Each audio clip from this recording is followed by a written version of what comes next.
안녕하십니까.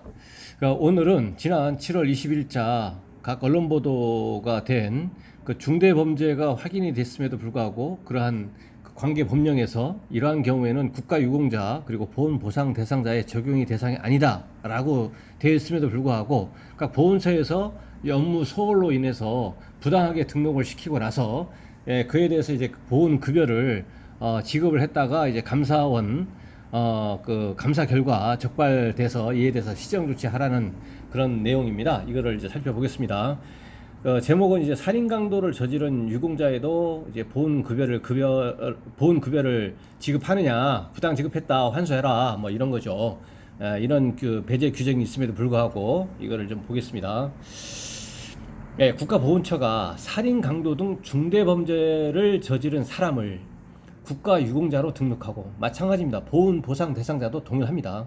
범죄 경력을 제대로 확인하지 않은 거죠.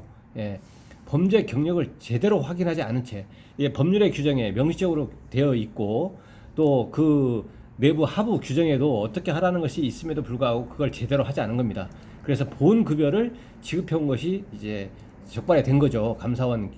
감사 결과 중대범죄 경력자는 국가유공자법 적용에서 배제하는 규정이 버젓이 있는데도 이를 확인하지 않은 것으로 잘못 지급된 급여는 118억 원에 이른다. 감사원은 지난해 11월부터 올해 1월까지 보훈처에 대한 정기감사에서 이 같은 사실을 적발했고, 보훈처장에게 부당 등록된 보훈 대상자에 대한 법 적용을 배제하고 규정대로 배제하고 등록을 전후해서 범죄 경력 조회를 명확하게 해라, 이렇게 주의를 요구했습니다. 감사 보고서에 따르면 보훈처는 이제 관할 경찰서장으로부터 중대 범죄를 통보받은 15명에 대해 판결문을 확인하지 않은 채 보훈 대상자로 등록해서 21억 원을 지급했고, 심지어 법원 그 판결문에 법 적용 배제 대상임이 적시되어 있는 등록 신청자 7명에게 6억 여원을 부당 지급했다라고 되어 있습니다. 국가유공자법, 보훈보상 대상자법도 마찬가지입니다. 살인 강도죄 등 중대범죄로 금고 1년 이상의 실형이 확정된 경우는 보훈관계 법령의 적용 대상에서 제외하고 모든 보상을 중단. 그러니까 일단 등록된 이후에도 이런 중대 범죄가 이제 밝혀지면 등록된 것을 이제 배제하는 거죠. 수혜 대상에서 다 배제시켜버리는 거죠. 또 등록관리 예규에는 보훈 대상 등록 시 범죄 경력을 조회하고 법원 판결문을 확인해 법 적용 배제 여부를 검토하고 이미 등록된 보훈 대상자에 대해서도 1년에 3, 4회 범죄 경력을 조회해서 중대 범죄 사실이 확인이 되면 법 적용을 배제해라, 이렇게 규정이 되어 있다는 얘기죠. 1년에 3, 4회를 하도록 되어 있습니다. 그런데 보훈처는 2012년에서 19년 이미 등록된 보훈 대상자에 대해 최근 1년 이내에 범죄 경력만 조회하는 등 범죄 사실 확인을 제대로 하지 않은 거죠. 예규에는 1년에 3, 4회 이렇게 되어 있는데 최근 1년 한 번, 1년 이내, 최근 1년 이내 이래만 되어 있는 거죠. 이에 따라 작년 말 기준 중대범죄 확정 후에도 등록된 145명 후에도 확정됐음에도 불구하고 등록했고, 등록된 이후에도 어떤 범죄를 저질러가지고 중대범죄가 확정된 16명 등 총 161명의 중대범죄 확정자가 보훈 대상자가 등록돼가지고 부당 등록된 거죠. 등록돼가지고 이제 보훈급여를 받은 거죠. 이렇게 나타났다라고 되어 있습니다. 그래서 7월 1일자인데요. 21일자인데. 그래서 그러면 보훈처에서는 어떻게 하느냐? 이걸 봤더니 국가보훈처에서 22일 다음날 보도를 보면 이제 이런 내용을 얘기하면서 이제 보훈급여를 환수하기로 했다라는 겁니다.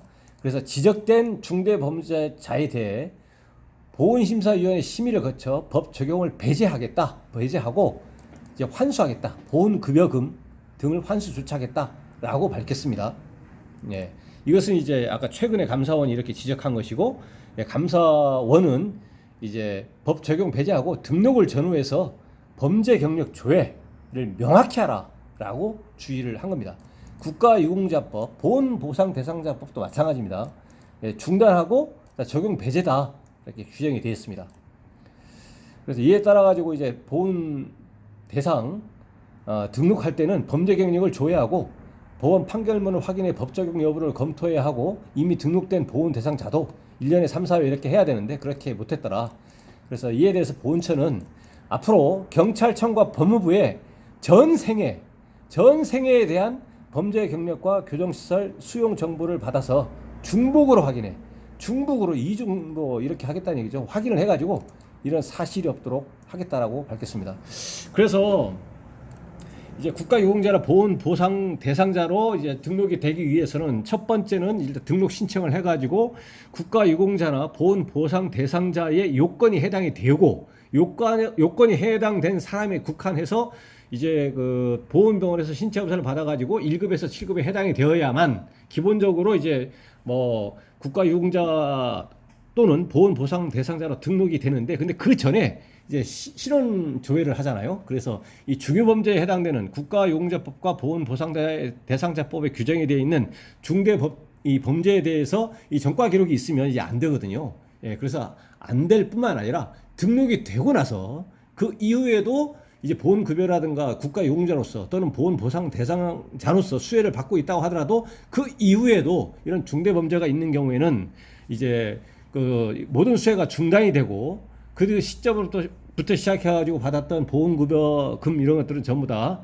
이제 환수 조치 전부 다 반환을 해야 되기 때문에, 그러니까 명예로운 국가유공자와 보훈보상 대상자가 됐다고 하더라도 그 이후에는 이제 품위 유지 의무도 또 부과하고 있기 때문에 품위 유지 의무를 준수하면서 이런 중대범죄에 이렇게 또 중대범죄나 이러한 그 불미스러운 일이 발생하지 않도록 각자 이렇게 좀 유의를 할 필요가 있다라고 보입니다.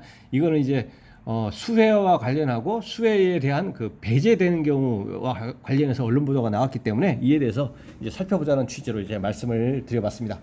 예, 오늘 방송 관련해서 문의사항이 있으면 댓글 남겨주시면 대댓글 방식이나 별도의 영상으로 답변을 드리겠습니다. 예, 오늘 방송이 내용이 공감이 되셨거나 도움이 되셨다면 구독, 좋아요 부탁드립니다. 감사합니다.